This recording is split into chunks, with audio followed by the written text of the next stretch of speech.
Ghana.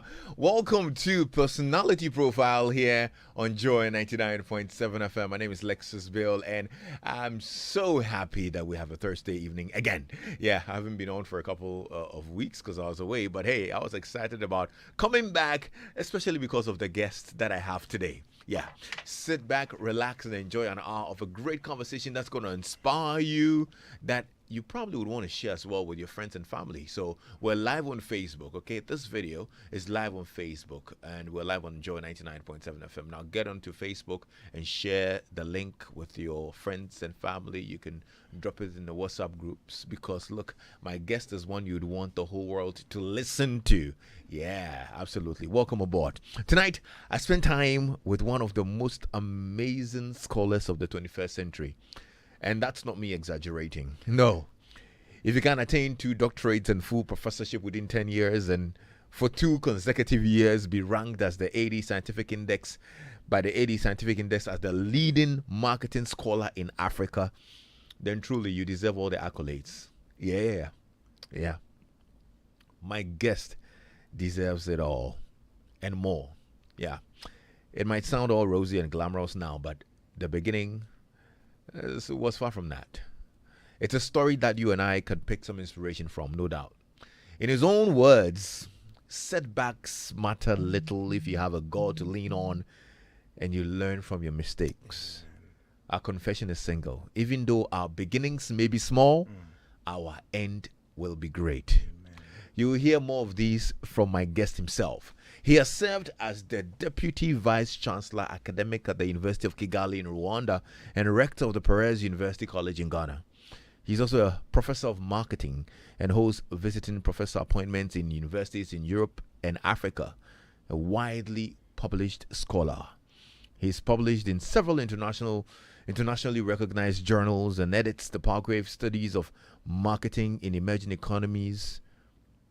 He has been ranked for 2 consecutive years, 2021, 2022, by the AD Scientific Index as the leading marketing scholar in Africa. He holds a DPhil in marketing and a PhD in international business economics from the Aalborg University Business School in Denmark.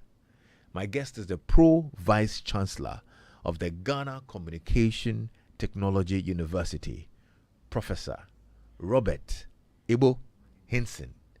Welcome, Prof. Hey, Lexis, good to see you, man. Really I'm excited, man. Really good to see you. You know, this studio always evokes very fond memories because I've been coming here for like 30 years.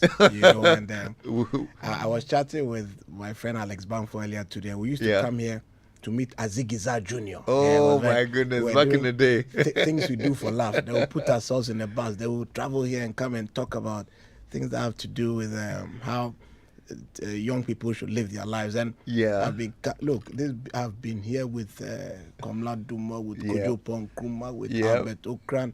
And, you know, I started advertising. So, I mean, these were the days of Samens and Oswald Mensah and Philippa Yesu. And so multimedia, they have been there from the beginning. So you're back home. Yeah, absolutely. You're back home. Yeah, in my purple tie. There you go. Purple tie, purple pocket square, purple socks. Absolutely. And he's in a purple seat as well. Absolutely, yes.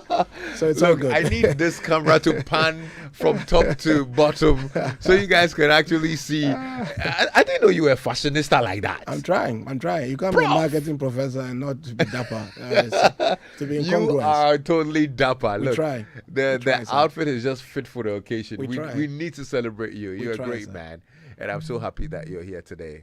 Thank God I'm here as well. Yes, please. I remember working with you on the educational scholarship reality show. Absolutely. The challenge with Tigo back in the day. Absolutely. This was some good times, right? With the British Council. Yeah. Absolutely. Oh, the conveners in South Africa now make you a lot of money. What's his name again?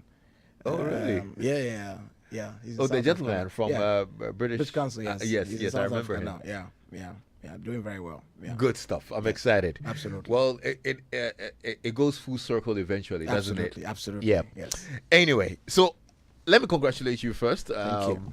Because I haven't had the opportunity to congratulate you personally since you were appointed the Pro VC of GCTU actually. Now. Yes. Congratulations. Thank you so very much. I'm sure that's a very exciting appointment for you. Oh, absolutely. And you know what makes it so fascinating is that, GCTU is 2 years old from a public university standpoint, because we got our charter in 2020. Okay. Now, this is a deja vu moment for me because, I joined an ad agency called Originate several years ago, and we built the brand from scratch.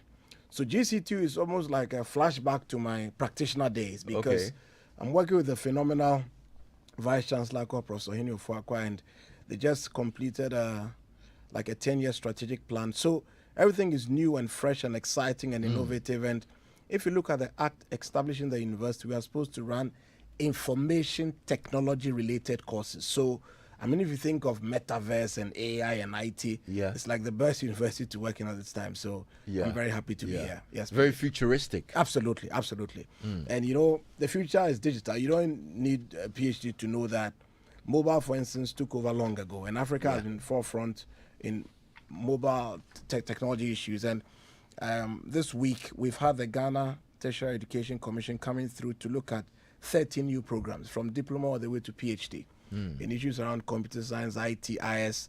So, Lexis, trust me, it's a fantastic opportunity, and I'm so happy for you. I'm so happy for you. Congratulations. Thank you very much. I remember listening to you at the African Regent Hotel at the breakfast meeting for business executives and professionals. Absolutely. With Bishop Ediadi. Absolutely. And the Macarius team. Absolutely. And one thing that stood out for me was the fact that you emphasized the role of God in all your achievements. Absolutely. God has been good, Prof. Oh, he's been magnanimous. So look, when you lose your dad around the time you are writing on O levels in Achimoto school, and God still looks after you to become a full professor, you can thank him on a daily basis. And I'm not perfect, but I have a certain resolute fixation on God and what he can do for me. So my daily routine will be like a 4 a.m. start. Pray for an hour, you go and run for an hour and a half, you come back.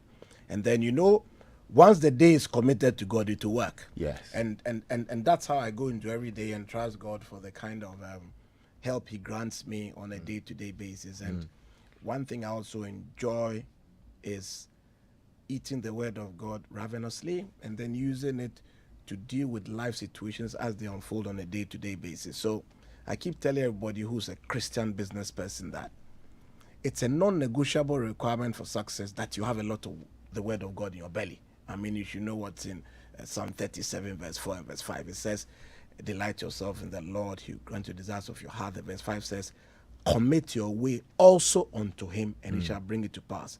When you cut to Proverbs 16:3, it also says, commit your plans to the Lord and you'll succeed. These are basic scriptures for living a good life. And I've been under the Lighthouse umbrella. September will be 28 years. Wow. I joined in 1994 when I went to first year, and my friend Philippa Agrimensa, then she's Philippa Coca now, she invited me. And we've been slinging it out since then. When I was in Rwanda, we opened the Lighthouse Kigali branch. I was there when the building was launched, Wow. So I was sort of fellowshipping with them before I came back and joined the Macarius again. So God has been good to me. God has been good. More ways Absolutely. Absolutely. So, I saw a tweet you posted back in 2020. Yes. You mentioned how you were an average student during O levels, graduated with a second class lower. My brother. But later you get 9 A's and a B plus. First year MBA, you joined UG at 29 without a PhD. At 39 with 2 doctorates and full professorship. Absolutely. So, your earlier results were not lack of brilliance. That's what I actually thought. Yeah, it was. Well, so my there were dad some had other just died. factors. My dad had just died. And so when I got into Lagos, I think I wasn't as focused as I should have been. So the first 2 years were rough. But by the time I was getting to the third and the fourth years, I was beginning to coast. Okay. So I ended up with a very fascinating 3.23 grade point average. If I had gotten at 0.2 in addition, I would have gotten 3.25, which was an upper. But guess what happened? Because I knew I was disadvantaged, I went to the late director, the man, Prof. Sankruma, and I said, Prof. Sankruma, guess what? We don't have an alumni association. How about you hire me for national service?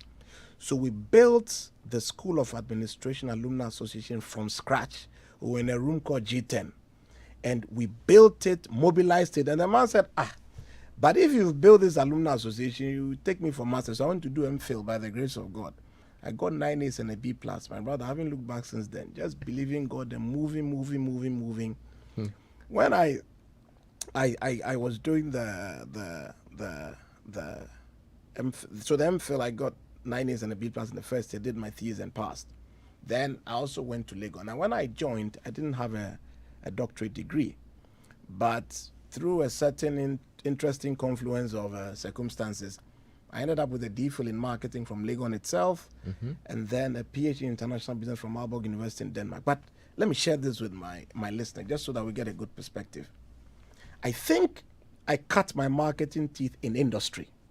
Okay. So the 5 years I spent working on brands like Space Phone, then Acer, Symantec, Canon, APC, Microsoft, we launched the data bank EPAC. We launched the Enterprise Life brand from beginning. So when it was born as ELAC, we were there. Yeah. So we did the Societe Generale brand. We metamorphosed it from SSB to SGSSB. Right. So I worked on like 50, 60 brands before I went to University of Ghana. And I'm always eternally grateful to God that I learned the rudiments of performance, meeting targets, making sales pitches before I joined the public sector entity. Now, I think that's so crucial because I think the discipline I learned was from working in industry. Right. Why am I making this point? I'm making this point because, there's this debate around, are the graduates ready for town? The universities say, we just train generally. You train them the way you want. Yeah. And there's this to and fro. So, Lexis, my simple take on this matter is this. I think those of us in the academy must consistently keep our finger on the pulse of industry. So we get a keen sense of the changing requirements of the workplace. Yeah. That way, we keep refining our curricula to speak to what industry wants. I don't support the school that says, train them generally. When they come, you mold them into... I think that there should be a middle ground. So that's why I'm so blessed that I had 5-6 years solid industry work. Yeah. And by the way, I started again through my friend Stero. He used to work here also on Mensa. He called me one day when I was in Lagos and said, a guy called Mr. Minka wants a salesperson for some Indotech or Gifex or something. So I started selling air conditioners and white Westinghouse air conditioners and refrigerators sometime 1996 because Stero gave me the lead. And then he set up a showroom around Farcourt Food Complex in Alaj. So I used to run from Lagos, come and sell this small and run back to Lagos. So as for me, the Wallans, I started long ago, just believing God to keep my eye on the ball. So yes, I've been doing this marketing thing for 26 years and it's been a blessing. It's interesting you talk about the curriculum and how it should be reviewed almost every year to meet industry needs and all. I read the piece by the president of Pennsylvania's second largest institution of higher education, Temple University, Jason Wingard. You actually shared that article titled "Consider This My Burning Platform," memo for higher ed. So he intimated that the value of the degree has reached its peak and it's on the wane. There are a lot of factors to blame. I mean, cost, affordability, to curriculum relevance, to the evolving skill needs, to advances in automation and technology and all of that. And even in the article, some employers said that, look, the college degree has ceased to be a guarantee that employers were going to get what they want. Absolutely. So his thoughts are that, look, we need to, just like you said, adapt to industry and review it every year. Absolutely. Do you see that happening in Ghana? Okay, so in Ghana, the curriculum development cycles are so long that, from trying to incept a program to when it actually rolls out can be anything between 12 to 24 months. So it's a little tricky. However, I think that in lieu of a full review, you can be doing tweaks as you go along. If I teach a course called sales management, and I know there's a sales simulation software I must teach my students, I don't need the Ghana Tertiary Education Commission or the leadership of GCTU to tell me to inculcate that into my curriculum. So even if we don't get massive wholesale revisions at the corporate level, the individual lecturers who teach the individual courses, they need to innovate. My friend Dr. Comensa is very big on things like Destination Legon, and I think I saw him today or yesterday on Twitter or something talking about how it's coming on again. And this guy has been running these tourism fairs every year for the last I don't know how many years. And the point of that is to get the students a practical feel of what it means to actually go into small retail and package Ghana as a destination, so on and so forth. So I think if we could move to reviewing this, and the Ghanaian standard today is 5 years.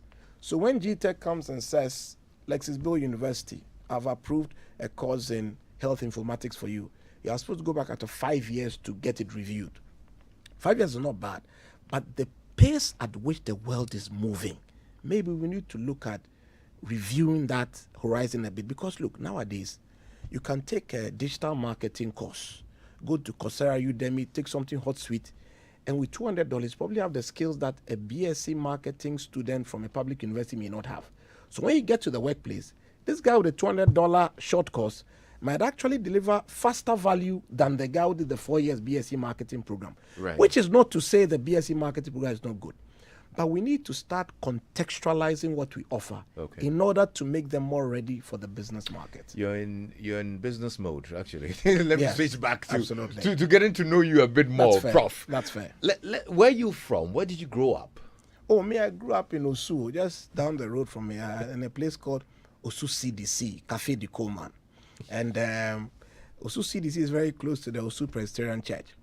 And I went up towards the cemetery and then in front to a place called Metin Nursery School. Then I continued from there to another place called Richard School. Then I went from Richard, I passed through 37 and I went to Achibota School. So it's been a Metin,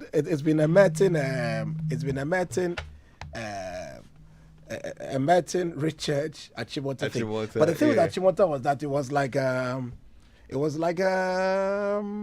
how do I say this? It was an interesting occurrence because my father was in Infanspem, and I'm sure if he was in Ghana at the time I was going to school, I would end up in Infanspem. He was house prefect in Sabapiko. But as it turns out, when I was going to Form 1, he was in the Gambia. So he said, for ease of visitation, I'll just stay in Achimota. So that's how come I ended up in Achimota. But what did he do at the time? My father? Yes. He was in insurance. He set up an insurance company called Senegambia Insurance with a guy called Babu Sise. So every holiday, I used to fly to the Gambia when I was in Achimota to go and do holidays and come back. Those were the days of Captain Kwache Safo, Captain Forsen, and it was a good ride. So I learned long ago about things like Cote d'Ivoire, Liberia.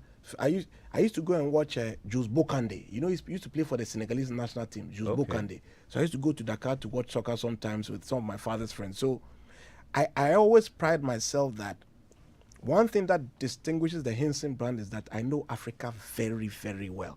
People know Heathrow, they know JFK, they don't know where Yundum International is. No, they can't tell you. They don't know what's happening in Sierra Leone or Liberia. Yeah. But I've done Liberia, I've done Sierra Leone, I know Senegal, I know Kenya, I know Botswana, I know Namibia, I know South Africa, I know different spots, I know Richards Bay, I know Durban, I know, like, Africa is my home. Yeah. And when I was leaving the industry to join academia, what happened was that I left a job that was paying me something like 12.7 million a month, old Ghana cedis, for one that paid me 2.7 million a month.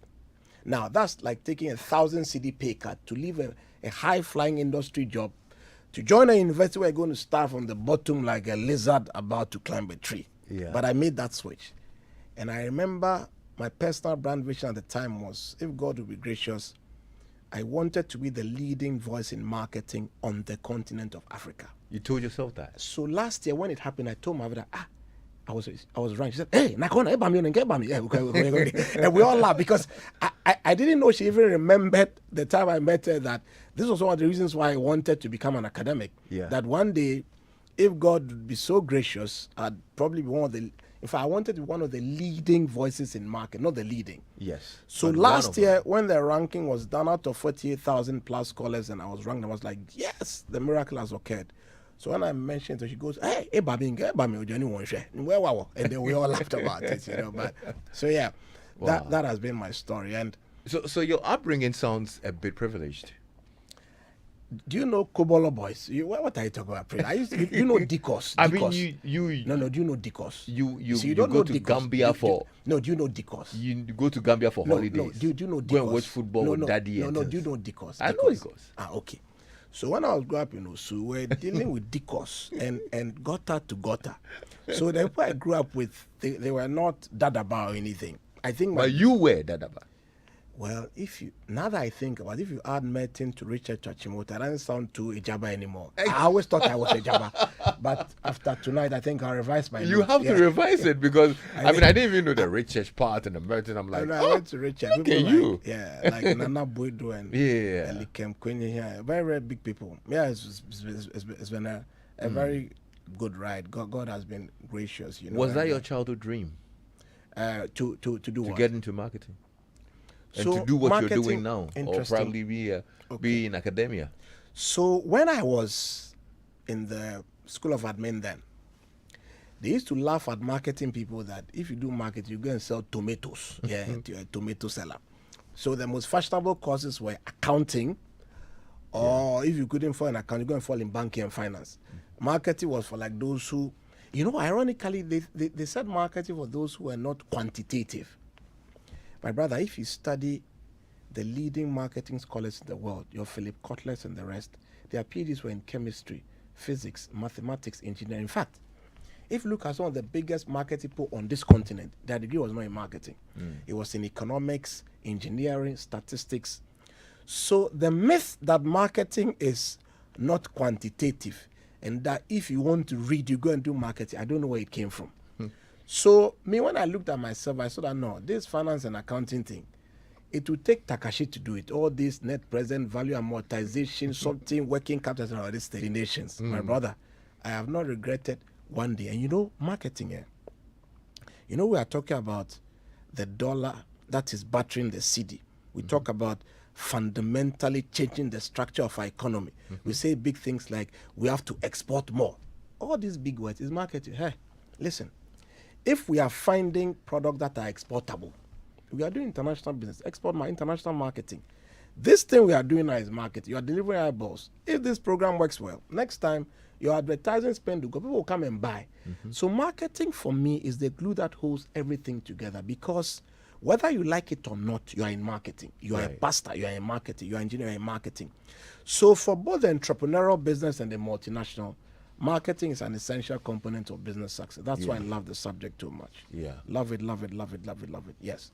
Good stuff. Well, if you're just joining in, Prof. Henson is my guest on Personality Profile, and you can actually send in your messages. I know a lot of people are sending in some already. My students. Your students. Yes. You've got like thousands of students listening right now. And I'm sure we can do a roll call today. If you've been lectured by Prof. Henson, you can send us a WhatsApp message on 055-111111-997 as we get to tell his story. We get to celebrate his journey. And I mean, you deserve it. You've done amazingly well for yourself, and we're proud of you. We're really proud of you. Thank you the very top much. marketing scholar 2 years back to back in Africa. It's a blessing. Out of 48,000. It's a blessing. And for me, though, let me confess, those accolades matter little if my scholarship doesn't benefit the continent. So if you follow me on social media, I've been waging some kind of argument in the last week or two that, look, business scholarship that doesn't affect the business community, for me, is an exercise in futility. So you can get all the high H index 6, you can be cited by 5 million people. But if you're not helping to solve Ghana's marketing problems, Ghana's distribution channel, you're not helping people from export promotion or the Jospon Group or Enterprise Life or APSA. So the articles, what do you do with them? So I'm a very hands-on type of person. I sit on several boards. I do very intense consulting. I train a lot. Next week, for instance, I'm flying to Durban on Tuesday, and I'm going to speak at the opening of a brand new business school at the Durban University of Technology on Wednesday evening. And I feel so proud that I'm being given this privilege because I know the vision of that school, and it aligns with my vision about building a better Africa through marketing. So anything that pushes Africa forward, if marketing can be involved in it, my hands are up. I want to join. So I think scholarship must benefit the community, or it's just scholarship that is just there for the sake of scholarship. That's my personal philosophy. Not everybody agrees with me, because people feel sometimes you must be a good professor for the sake of it. Yeah. For a business scholar in particular, I cannot accept that notion. So I think your scholarship must affect the community. You're doing well in academia, and I'm literally wondering why you decided to make the switch from industry to academia. Oh, okay. So my late father said, you always leave the stage when the applause is loudest. At the time I was leaving, what hadn't I done? Every big look, from Dr. Barnos, NTAC Limited, through Databank, through Steers. I mean, I worked on the famous Steers. Come on. So we had done it all, and I felt as if that was the good point to transition. And trust me, if you call my former boss, Mr. John Netirana, who is now the president of the International Advertising Association, and anybody who used to work there at the time, when I left, they could call and ask, okay, so Merchant Bank, where were we? So we stayed friends, and there was no issue with my leaving. Until today, we are still friends. So I transitioned, one, because I felt academia gave me a wider stage to be a blessing. I mean, if you work in advertising, you can serve 30 clients, 40 clients. But in academia, you can serve 1 million people literally. It's almost like deciding to become a pastor. You minister to thousands instead of just 10 people. Yeah. So I felt it to be a bigger stage, and I felt I had a lot more to offer. Plus, I had the private vision of one day becoming one of the leading universities in marketing in Africa. Yes, but so, it didn't make sense financially at the no, time. No. People thought I was mentally incapacitated. Like, what did they do? I said, what did they do? Say, sometimes, you see, if you structure your thinking only around pecuniary gain or financial gain, you run as fast as you're supposed to run. But if you see beyond a paycheck, you will last for a very, very long time. And so when I was making the switch, I remember my boss, the late Daniel Chum Jr., called me and wanted to negotiate around salary. I said, oh, the money they go down. I said, really? Okay, there you go, Figo. And that was it, because I wasn't going to Carl Bank or to Standard Chartered or anything. So to the extent that I was going to get a bigger salary, he understood the mission and understood what I wanted to do. And he gave me his fullest blessing. Till today, I'm so honored that he gave me his fullest blessing. Yes. Wow. So, I did the switch, and I haven't regretted one day since. I mean, it's been an excellent ride. I haven't regretted. I mean, I'm sure that when you did the switch as well, it wasn't rosy. You No. had to adjust. What was one of the challenges? My brother, Rosie, I don't even know what that word means. So that time, when you are leaving an agency where you are like number 3, CEO, CEO, and then you are account director, and you are going to a university where you are starting from the bottom as some junior lecturer, sharing office. It was tough. But you see, because we had made up our mind. Oh, and by the way, before I went to Lagos, I passed through Ashesi for 1 semester. So I taught marketing at Ashesi for 1 semester to the very first group of BSc admin students. So people like Patrick Quanson, Mami Dufie, I taught those people marketing. And I always feel proud that given the phenomenal success Ashesi has become, at least I have 1 semester plugged in there as well. and then I have 90 and a half plugged into Legon, and we'll see what I can plug into GCTU as well. But hey. But hold up. Yes. Why 1 semester? So I was transitioning.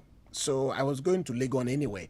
So it was just to test how Laboni was and how the school was. but it was a good experience. I mean, look, one thing I can say for Ashesi is that, look, this is 2003, 18, 19 years ago. Even as far back as then, they were using something called MarkStrat, which was like a marketing simulation software. So Ashesi, they saw the thing long ago, and it's something I really, really appreciate them for. But what has happened to me since academia, my brother, I've been to Warwick. I've spoken on Branding Africa in Warwick. I've been to Said Business School. I've been to Copenhagen Business School. I've spoken at UNISA. I've become like a global ambassador. And I don't think advertising would have given me that sort of stage. Right. So when you put it all together, I still think God has been very gracious. Yeah. And I've affected many more people than I would have done if I'd stayed in the private sector. What were the challenges on this journey? For the academia journey? Yes. So now I don't know whether I can say it and still keep my job. It was really rough because when you come from private sector, ideas can be quite radical. So you find that something you think should be done in 2 minutes takes 2 weeks. And you're supposed to understand that the context doesn't allow for speed. And you were built on speed. So for the last 20 years, I've been constantly trying to adjust to the fact that you don't work in a private sector. And look, to confess that it's a 20-year battle shows that it's been a real battle. Like, I can tell. I'm like, what are you doing? Go, go, go. I mean, like, look, you can send a document. You worked on a document after church on a Sunday for 7 hours. And then you don't get a response for 4 days. And I'm like, but me, I made a sacrifice on a Sunday to do a document. Charlie is like, boys, they watch the document. It's like, Charlie, what they go on? And you so every time you're like, take it. And my wife keeps saying, Charlie Bob, relax. You see, the thing, people don't work like you work. Yeah. So that has been my biggest challenge working in a public sector university. But I found that if you slowly build consensus and you slowly bring people around, eventually the vision will be sold and eventually get where you're going. Okay. It may not be as fast, but you still get there. Look, I was in Kigali a few months ago when I got a call from one of my fathers, Mr. Lexis, written this book called Guts and Grit. Oh, that's the one you have Yes, over there. you have it. Yeah, something about successful entrepreneurs. No, I in don't Ghana. have it. You don't have this one? No, I don't have it. Okay, I'll organize one for you. Yeah. And it was about 6 successful Ghanaian entrepreneurs. I profiled them in this book. So he said to me, Bob, you know what? Can you do a forward to the book? I'm like, oh, why not? I mean, like, if your father comes and says, do a forward to a book, it's an absolute pleasure. Yeah. So I did it for him. And it was one more example of how joining the academy gives me latitude to be a blessing to people who have blessed me in the past as well. So the academy has not, sometimes not as fast as I want it to be, but I've learned to adjust. And then also sometimes I find that the connection with town is not as, the town gown connection is not as strong as I want it to be sometimes. And I get the sense sometimes that because I came from town, I feel it should be a natural connection. Yeah. Things are changing though, because I find more universities doing the industry. Look, when I did my PhD in Denmark, we had something called industrial PhDs. So you can be a regular student or an industrial PhD student. Industrial PhDs is where a Nestle takes maybe $50,000 and says, we are putting a PhD position in the Department of Marketing at the GCTU Business School. People can apply. You, Lexis, you apply, and then you are chosen. Nestle pays for your PhD from start to finish and pays the university a stipend as well.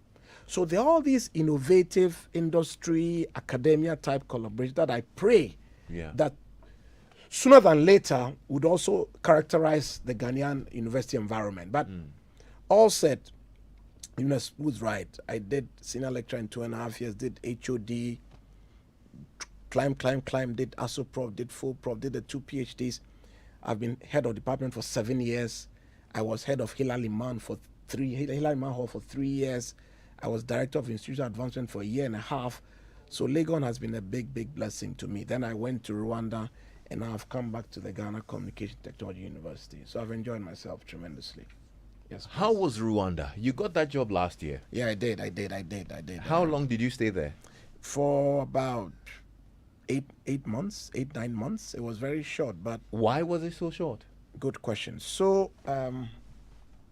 when I saw the advert for the Ghana Communication Technology University job, I had to make a decision and to stay in Rwanda or come home.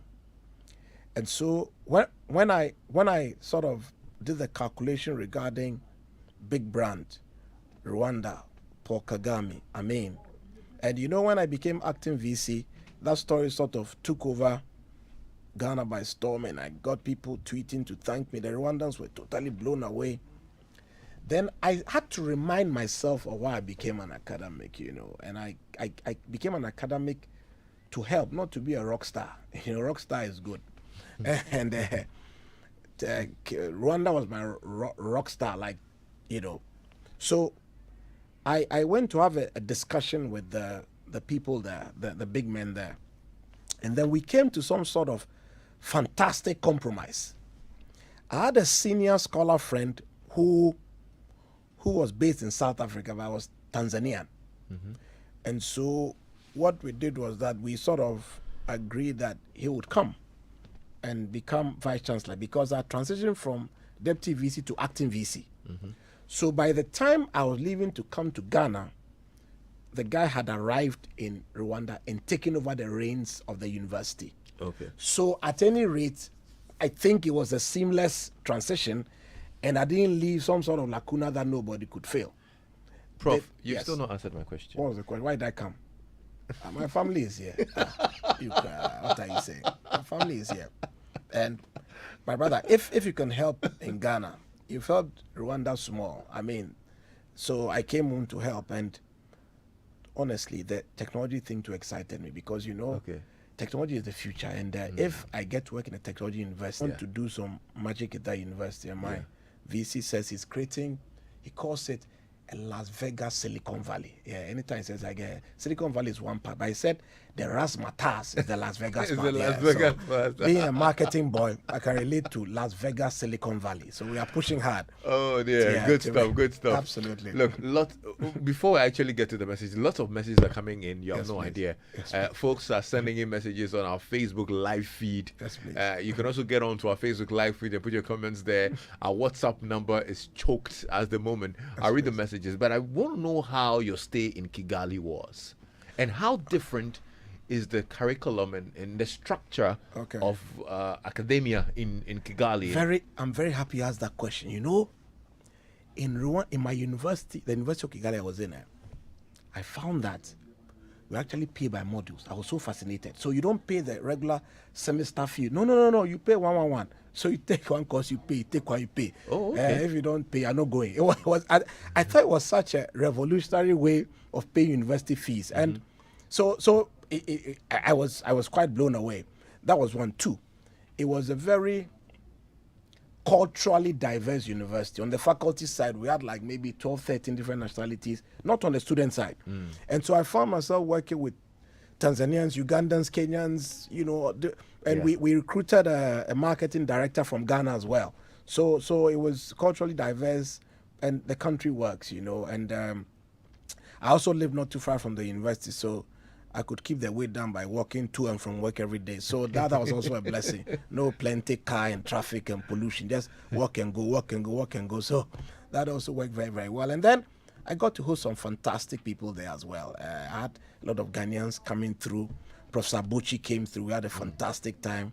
The dean of the Gimpa Law School. So I think I got to do some excellent ambassadorial work as well, and hosted quite a number of my friends. My friend Brazzi came through, Kwame Buedi. And so it was good. It was good. But let's talk about the depth of the courses. Well, that's a tricky one. So the courses were not markedly different from what we have here.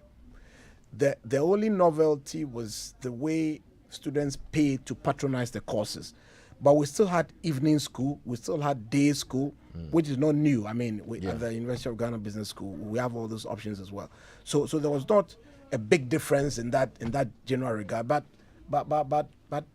all said, what was really interesting for us was the diversity of cultures on faculty side and student side. Okay, let me read some of the messages coming in. Lots of them actually. About time, Prof. Henson. You are marketing. Congratulations. That's from Barbara Eastman. All right, Barbara, thank you so much. Prof. Henson is an amazing personality to work with, full of energy and very inspiring, from Dr. Ashravo, who's the HOD for the economics department at GCTU. Absolutely. Yes. Okay. I bet you help me out with some of the messages, because Barbara is my senior from school. Okay. Yes. Prof is the most wanted marketing scholar in the world. Preach. My mentor and a firebrand of a unique niche. I love how he exudes unimaginable energy than those he's even older than. Mercy. Sour. Richard. Can you take your time with rolling the messages, guys? There's so many of them. They're just rolling through them. Hi, Lexis. I first met Bob Henson, now Prof, in my first year of campus. I think he was in the final year with Komla Dumont. He was very well spoken and held great discussions. He could easily strike a friendship with anyone and start intellectual discussions. I'm not surprised that he has excelled in academia. Congratulations to him. Ayuko, that's from SC. All right, SC, thank you so much for your message as well. I'm enjoying the show big time. Good evening, Lexis, my marketing lecturer for a year at UGBS. Tell him I remember him for wearing football club jerseys to lecture halls. Prof. Henson is the top guy, Lexis. Tell him each one of us who passed through him loves him. And that's from Mamle in Cantonments.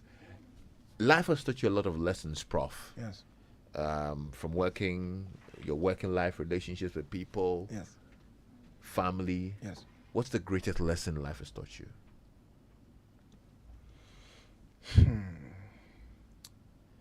I know this will sound almost hackneyed or like a cliche, but like Luke 1:37 says, with God nothing shall be impossible, because some of the adversities I've had to contend with, it has taken God to see me through. And the thing is that when you go through one battle and you survive, it gives you the courage to go to the next and the next and the next. So I think that just focusing on God's word and what it can do for me has taught me resilience. And also I think one thing I've also learned is that we grow through networks. And I keep saying that a PhD will not prosper you. Your network will prosper you. And I find shockingly that people don't intentionally build their networks. And I keep saying that, look, in life, anything that confronts you with 2 phone calls, you should sort it out. Any type of problem, because you need to build a network. You have old school mates, you have churches you go to, you have former professors, you have friends and family, you have people you meet when you are jogging on the road. All these things, they matter. I remember 4 or 5 years ago, I was 24 kilos than I am right now, and I decided to sort of make some changes in my lifestyle. And it was very tough at the beginning. But I always testify that I started that journey by going on a 10-day retreat. I went to Tanzania and South Africa for 10 days, and I went to pray. I said, God, help me. So I came back, started eating, started exercising. And 4 or 5 years, I think I've kept off the weight magnificently. So it's been God from day one. And when I say it, sometimes my wife says, tell them you work hard. If you say it's God, you get them. I said, oh, fine, no. So she goes, hey, Bob, hey, go if come and get war and get my car. So I sort of have to place that in perspective, because she says that if you keep talking about praying in tongues too much, people will think that alone is. So yes, I think she's listening. They are not in the country now, but take it up with I can hear in war. So I think what's her name? Duchess. She's like the Duchess of York. She's called Duchess. Not Henson, yes. So right. She's away now, but it's been God from day one. But say I work like a bull. My goodness, I work hard. I work very, very hard, because the Bible says in Proverbs 14:23 that in all labor there's profit, but the talk of the mouth tends to penury. Now, I keep telling people that if you're a Christian and the mandate is that labor yields profit, if there's no profit, there's a problem with your labor. The labor must necessarily yield profit. So I work like a bull, and I consistently measure the profit as a result of the work. If the tally is getting weak, I believe God for new strength, because the profit must show. Yeah. And it shows in a multiplicity of ways. So I think it's been God from day one, but reliance on God has taught me to make profit, and the profit shows up in a multiplicity of ways. That has been my blessing. What's your greatest fear? My greatest fear. My yearly annual checkups. Anytime I'm afraid that I go and I pass. I think today I passed again. So my wife was telling me, but that no shock being take you near Koyas and no shake if you then she'll laugh. So I mean, apart from that, look, God is very, very, very gracious to me. Once I pass those annual physicals, I get new vim to tackle the next year, and I get afraid again when I'm going. But I was told this morning to stop fearing, so even that one is past. I think my greatest fear sometimes is that I'll not be able to fully fulfill God's mandate before I go back. Let me explain that a little. If you've been in Lighthouse for 28 years, you are taught one thing, that when all is said and done, it's about soul winning. But some years ago, I used to be very aggressive with soul winning. When we're in Koligono, for instance, every Sunday after church, we'll go to Mampubi Police Station, Koligono Police Station, Kolebu Police Station, Testano Police Station. Lexis, by the time you preach, you see, when you're at Kantabak and I preach and I give you bread and water, you receive Christ immediately. So I remember those days we preach. And so when we go 28 in the back, so I used to count like every Sunday, 28, 15, 20.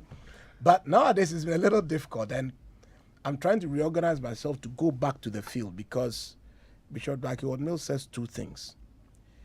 You either assist in the sending, you go yourself, or you do both.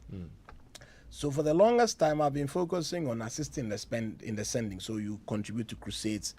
But I feel as if it's time to go back to the field, because this plenty marketing I've learned, it's about time to use it to convert some new souls to Christ. So I'm working on that, and I'm hoping that will come through very well as well for me. Well, you have actually impacted many lives. Thank you very much, in Ghana, and evidently your students and friends and people who have encountered you have sent in very profound words today. And if you send in tithes and offerings, don't you have a Momo line? Doesn't Joy FM has all these words? Did you send Momo, right? Yes, don't you have let us send to the Joy FM Momo line. Or reconcile at the end of the month. Oh, Lexis, why they laugh? No, because you need to read an offering. It just hurts me that I'm about to end this program. But I have to. But to be honest, I mean, you're amazing. God bless you, and you sir. deserve to be celebrated. And I'm happy that we got the chance to have this conversation with you today. God bless you, Personality Profile. God bless you so much. Thank you, Lexis. And may He open more doors. Amen.